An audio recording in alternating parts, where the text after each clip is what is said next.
ঝর্ণা বুকে যখন তখন পাগল ভেঙে ঠোঁটের ধারে বৃষ্টি শেষে হঠাৎ জীবন রামধনু ওই আকাশ পারে একটা নদী সেই যে মেয়ে খেয়াল খুশি দুই কিনারে শান্ত হাওয়ায় আবার কখন ঝড় বাদলে ঢেউ বাহারে সে তো অবচ্ছন্দ কে জানে যাবে কত দূর মেঘ ভাঙার দূর মেঘ ভাঙার দূর মেঘ ভাঙার দূর মেঘ ভাঙার দূর। কি হলো তন্ময়, চুপ করে আছো যে? অনেক সময় চুপ করে থাকাটাই মানুষের জীবনে শ্রেয় হয়ে দাঁড়ায়।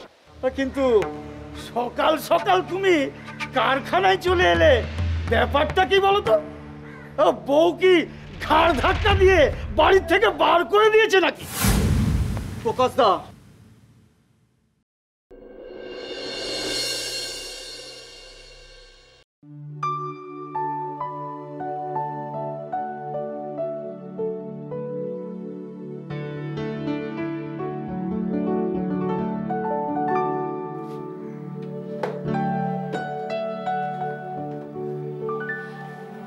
এত করে বললাম ঘরে কোনো সবজি নেই, একটু তাড়াতাড়ি বাড়ি ফের বাবু, একটু তাড়াতাড়ি বাড়ি ফের।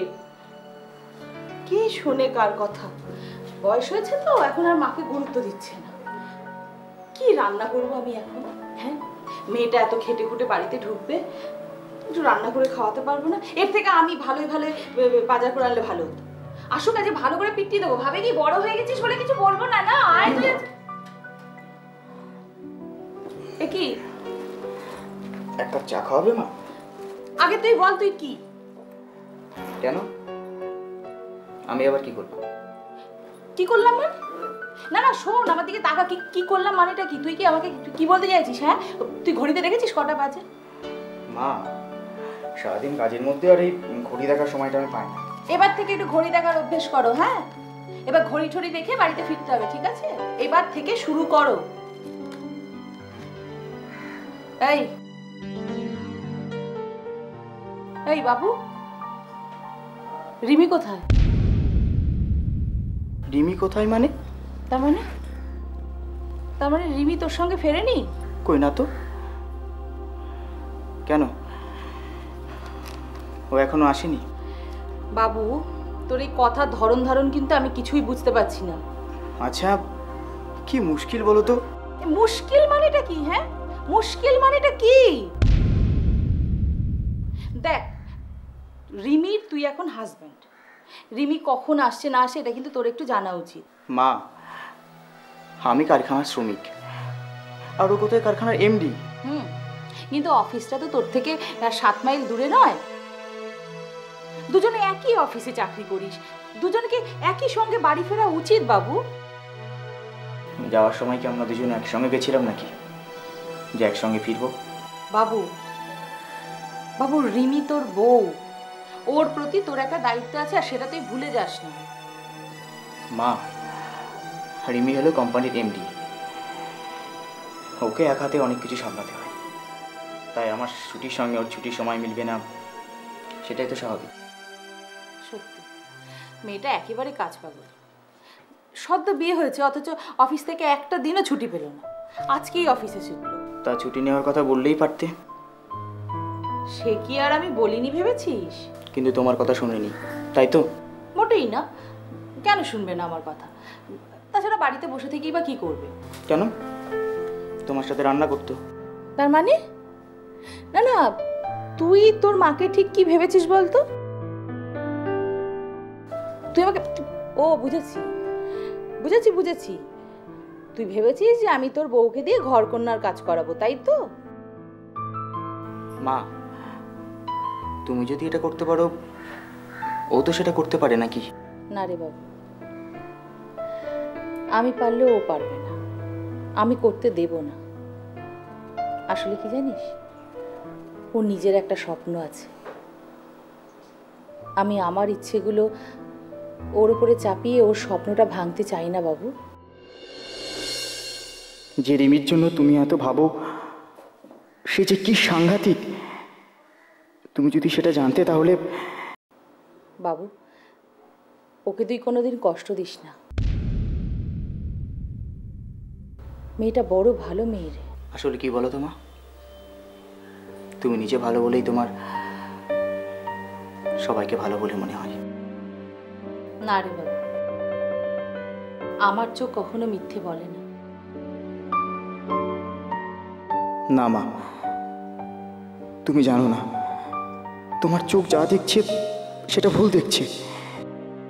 কি রে, কি ভাবছিস? না না, কিছু না। আচ্ছা বাবু, রিমি এখনো অফিস থেকে বাড়ি ফিরছে না তো? মা, হ্যাঁ, তোমার বৌমা হলো কোম্পানির ম্যানেজিং ডিরেক্টর, আর আমি সেই কোম্পানির শ্রমিক। দুজনে একসঙ্গে ফিরবো না, সেটাই তো স্বাভাবিক। বাবু, এই যে এখন যে কথাটা বললি সেটা শুধু তুই আমাকেই বললি। আমি তোকে কিন্তু বারণ করে দিচ্ছি, হ্যাঁ, এটা রিমি ফিরলে কিন্তু ওর সামনে এই কথাটা বলবি না। মেয়েটা কিন্তু ভীষণ রেগে যাবে, বিশ্বাস কর, বলিস না।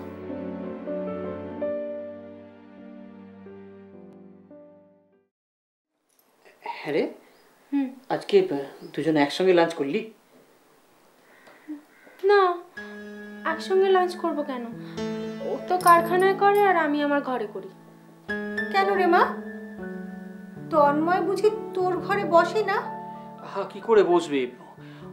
ওর পজিশন আর তন্ময়ের পজিশন, তন্ময় ইউনিয়নের লেবার আর ও তো ঠিকই তো পারবে না বসতে। কি বলো তো তুমি? তুমি কি পাগল হয়ে গেছো? ও যাই হোক না কেন, ও এখন আমাদের বাড়ির জামাই। না না, তা হতেই পারে না, সেটা তো আমরা মানছি, কিন্তু অফিসের একটা ডেকোরাম আছে, একটা নিয়ম শৃঙ্খলা আছে, সেটাকে তো ভাঙা যায় না। কি বল মা? বাবা, একটা কথা বলবো, তুমি কিন্তু রাগ করো না। আমি কিন্তু তোমার সঙ্গে একমত হতে পারলাম না। আচ্ছা বাবা, তুমি বলো তো, তন্ময় তো আমার হাজব্যান্ড না?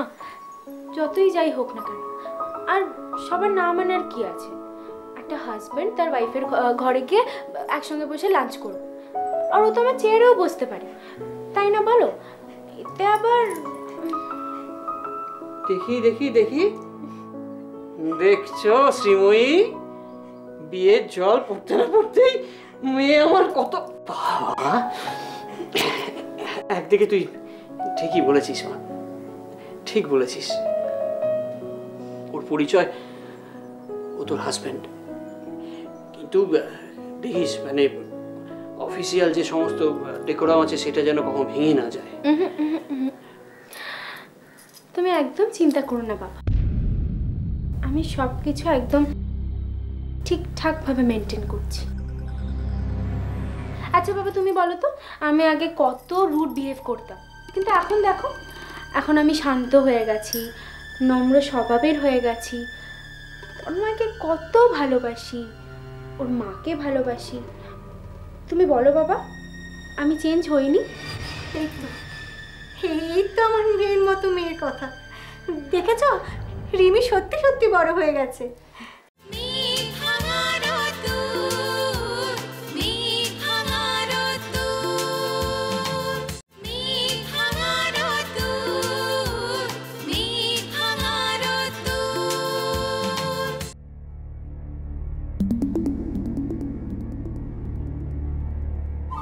কিরে রিমি, তোর কি হয় বলতো? মাঝে মাঝে তুই কোথায় হারিয়ে যাস। ও কার জন্য হারিয়ে গেছে বলতো? আমি জানি। কার জন্য? তন্ময়, তন্ময়। বাবা তুমি না। বাবা তুমি না? না রে মা, আজকে তুই যে আনন্দ দিলি না, ও তো বড় হয়ে গেছে।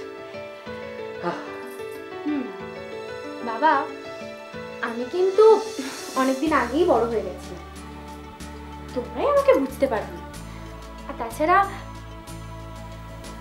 আমার শ্বশুরবাড়ির লোকজন না খুব ভালো, জানো তো, তন্ময় আমাকে খুব ভালোবাসে, আমাকে কোনো কাজ করতে দেয় না। আমার শাশুড়ি মা ওনার মতন তো মানুষই হন না, উনি আমাকে রান্নাঘরে ঢুকতেই দেন না। তারপর জানো আমাকে কত ভালোবাসে, আমার যখন খুব মাথা ব্যথা করে তখন শাশুড়ি মা আমার মাথা টিপে দেয়। তারপরে তন্ময়কে যদি আমি বলি যে তুমি এক গ্লাস জল এনে দাও, আমাকে কোনো দিনও বলে না যে তুমি উঠে গিয়ে নাও, আমাকে নিজে হাতে জল এনে দেয়।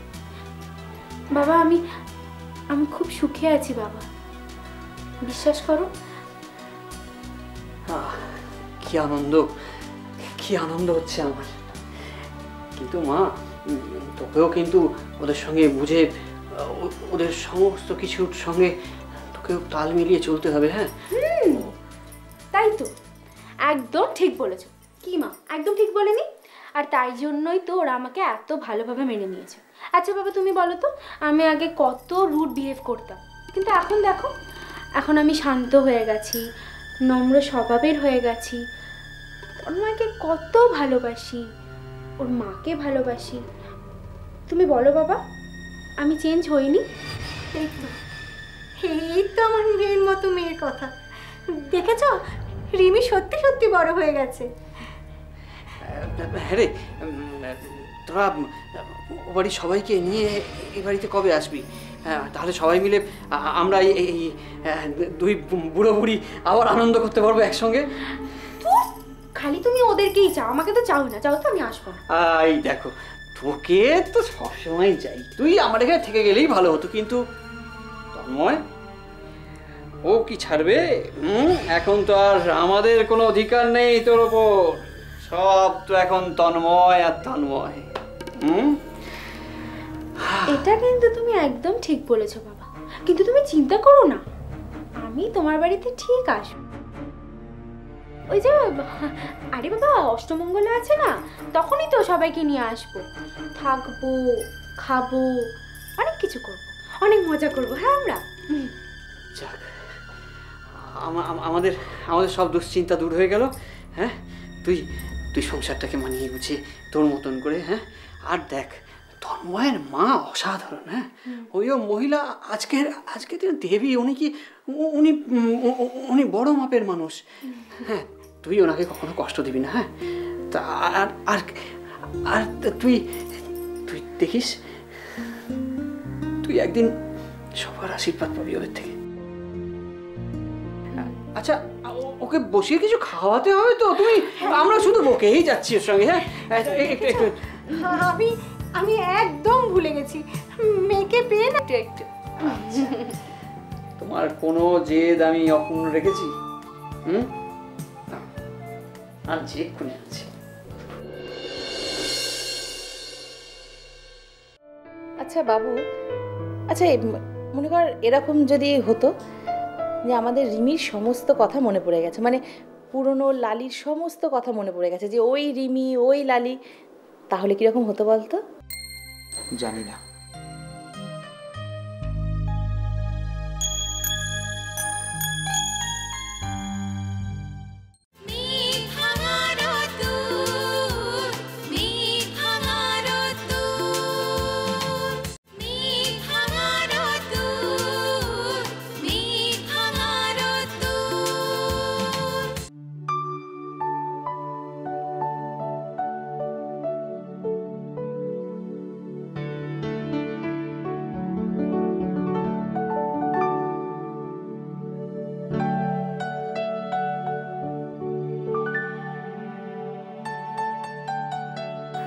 চাটা খা।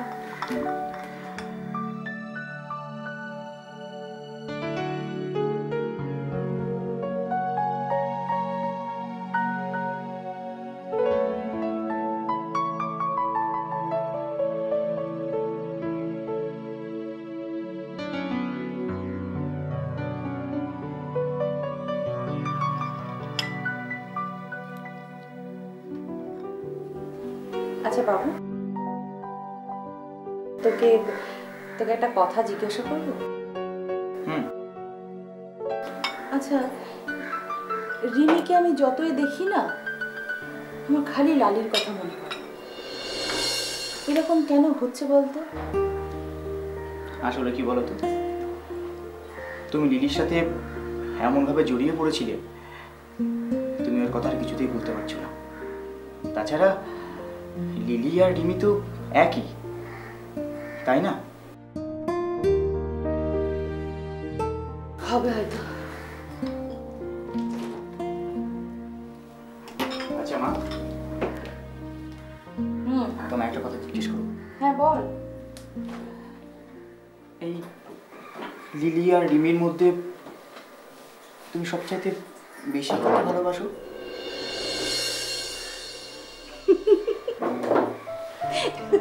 আচ্ছা, এটা কি ধরনের প্রশ্ন হলো বলতো? এই যে আমাদের রিমি, লালি, এরা দুজনে তো একটাই মানুষ নাকি?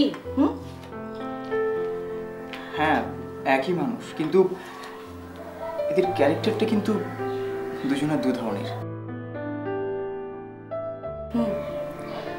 সেটা বলতে পারিস। দেখ, লালি ছিল পরনির্ভরশীল, অবশ্য ওর এটা ছাড়া তো করার কিছু ছিল না, উপায়ও ছিল না। কিন্তু রিমি হচ্ছে আত্মনির্ভর। ভাবলে কি অদ্ভুত লাগে। আচ্ছা বাবু, আচ্ছা মনে কর এরকম যদি হতো যে আমাদের রিমির সমস্ত কথা মনে পড়ে গেছে, মানে পুরনো লালির সমস্ত কথা মনে পড়ে গেছে, যে ওই রিমি ওই লালি, তাহলে কিরকম হতো বলতো? জানি না।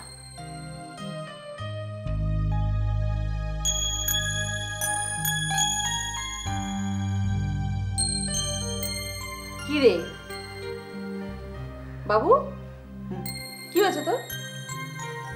কই কিছু না তো। মাকে কিছু লুকোচ্ছিস না তো?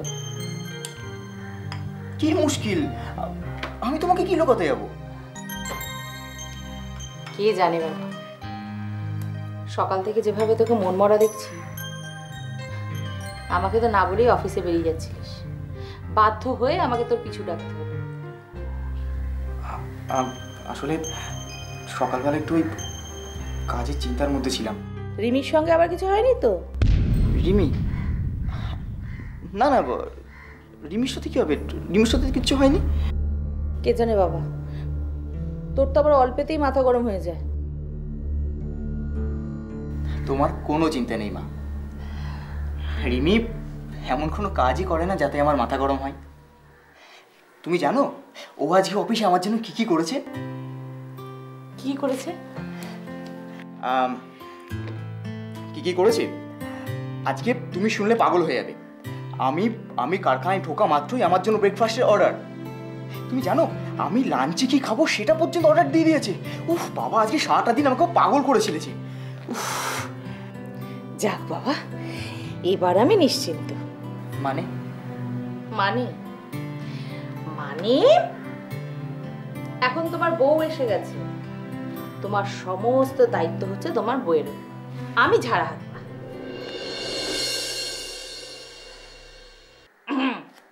কি হলো? না কিছু না। বুঝেছি, মন খারাপ হয়ে গেল তাই তো? আরে বাবা, তোর কি মনে হয় যে তোর সমস্ত দায়িত্ব আমি একবারে ঘাট থেকে ঝেড়ে ফেলেছি? না রে বাবা না, তুই ছাড়া আমার জীবনে তো আর কেউ নেই। এখন তো আবার তোর সাথে তোর বউও যোগ হয়েছে।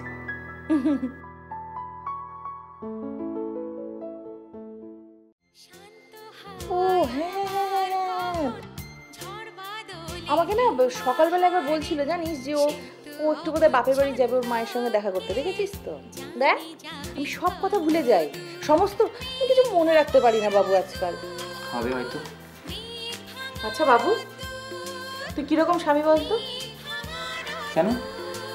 আমি আবার কি করলাম? কি করলাম? কি করিসনি সেটা বল।